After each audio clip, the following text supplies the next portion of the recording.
ఈవిడ ఎన్నో కూతురు? ఈవిడ చిన్నదయ్య. ఈవిడ చిన్నది. అక్కడో పిల్లలు, ఇక్కడో పిల్ల, ఇక్కడో పిల్ల, మొత్తం ముగ్గురు పిల్లలు. ముగ్గురు పిల్లలు. వాళ్ళిద్దరు బాగున్నారమ్మా పోనీ? ఆ పిల్ల మొగుడు చచ్చిపోయాడు, ఈ పిల్ల మొగుడు చచ్చిపోయాడు. మరి ఈ పిల్ల మొగుడు అన్నాడంటే మరి అంతే వదిలేశాడు. ఇంకటి ఇప్పుడు ఇది 8వ సంవత్సరం. నోట మాట రాదు, సరిగ్గా మాట్లాడలేదు. భర్త విడిచిపెట్టేసి భగవంతుడు ఎక్కడున్నాడో కూతురు. తెలిసే పెళ్లి చేసుకున్నారా? తెలిసే చేసుకున్నాడు. అయ్యో, కట్నం ఇచ్చారమ్మా?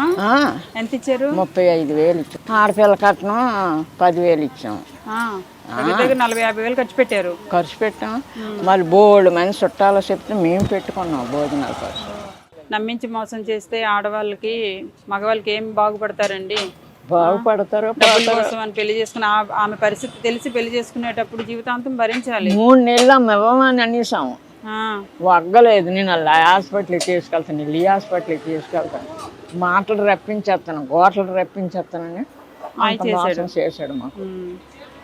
ఆడవాళ్ళతో అన్ని అవసరాలు ఎంజాయ్ చేసేసిన తర్వాత ఉన్న డబ్బులు వాడేసుకున్న తర్వాత పారిపోతుంటారు. పిల్ల పిచ్చికి లేదు, అదే సంతోషం నాకు. కొన్ని ఉండినా బాగుంటుందిలే అమ్మా, కొంచెం తోడైనా ఉండండి. మీకు తోడు లేదంటే ఫోన్లే అమ్మ, తోడు లేకపోతే నీలాట అమ్మే అమ్మని కరికరుస్తుంది కూతురు.